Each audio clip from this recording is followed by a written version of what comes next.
Welcome to this brief look at flipped learning. My name is Nancy Nelson, and I'm a long-term educator, and I've been using flipped learning in my classroom for at least 10 years now.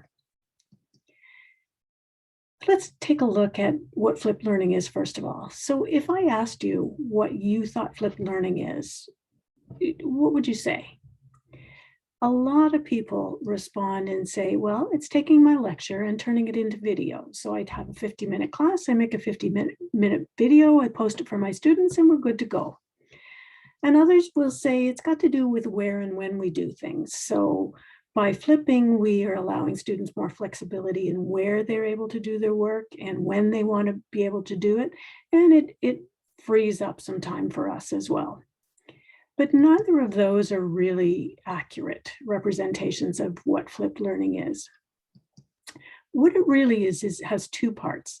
The first is taking the direct instruction, or that transmission of content, from a shared space into an individual space. And then it's using that shared space or class time for a dynamic and interactive learning environment where the students are really engaged in what they're learning. The nice thing about flipped learning is it works in person, it works in remote delivery, and it works in blended or hybrid offerings as well. So let's look at that direct instruction first, where we're taking the lecture and moving it into an individual space. And what we're going to use in order to accomplish this are things like videos. So we can make a series of short videos that cover the foundational knowledge of some new content. We can direct students to some readings, maybe in a textbook or maybe online. We can have the students do some online research or direct them to some specific sites online that are related to what we're talking about. And we can even have them work through a few simple problems related to what we're talking about. The nice thing about this is the reusability.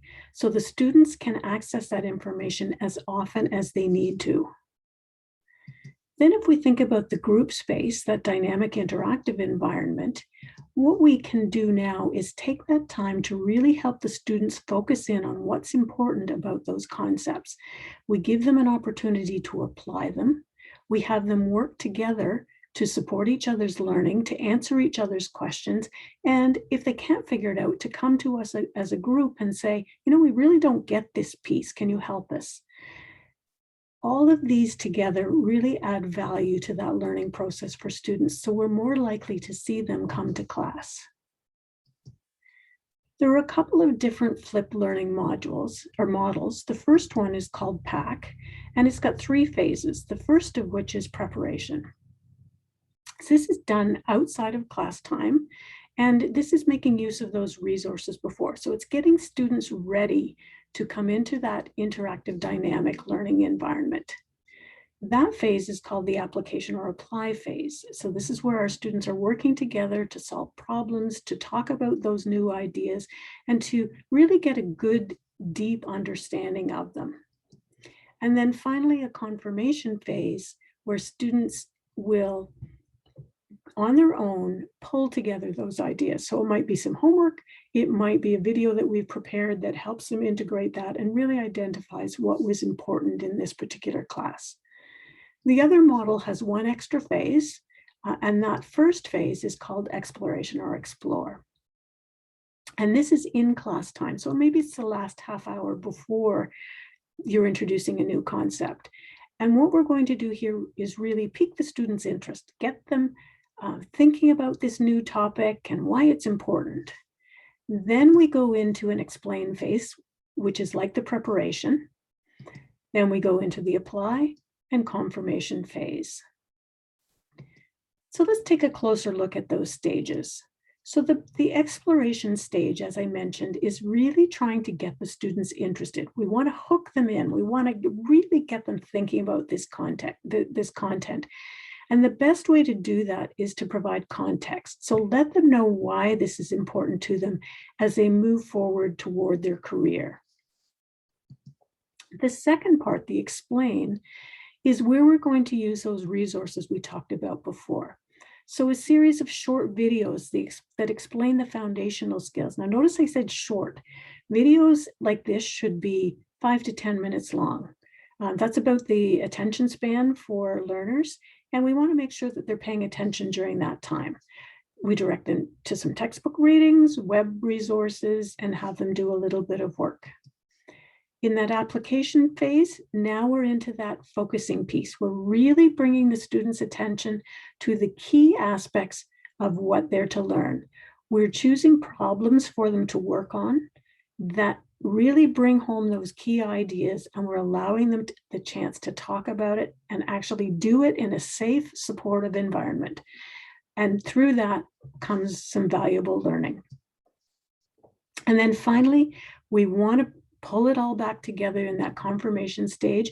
Might be that pull together video, might be some traditional homework where they get more practice doing things, or it might be, I'd like you to go out and find a few more resources about this particular topic. As we close off this video, I want to give you a way to remember what flipped learning is all about.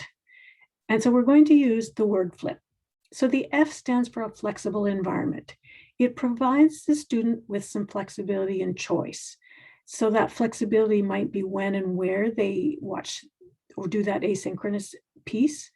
And then also flexibility in the classroom, where we can adapt what we're working on if we sense the students are struggling with a particular part of that new knowledge. The L stands for learning culture, and this is where we're moving from thinking about teaching to thinking about learning. We want the students to be front and center in this process. The I is for intentional content. That intentionality comes both in the preparation of the explanation or the exploring piece. What is it that we need the students to do before they come into our interactive classroom? And then particularly once we're in that dynamic interactive piece, what is the best way for us to get the students to really understand that new content? And then finally, a professional educator. So for us, it's growth in how we're working with the students instead of delivering to the students. We're thinking about them as the center of this process, and that's going to allow us a little bit more freedom and flexibility as educators to help support that learning.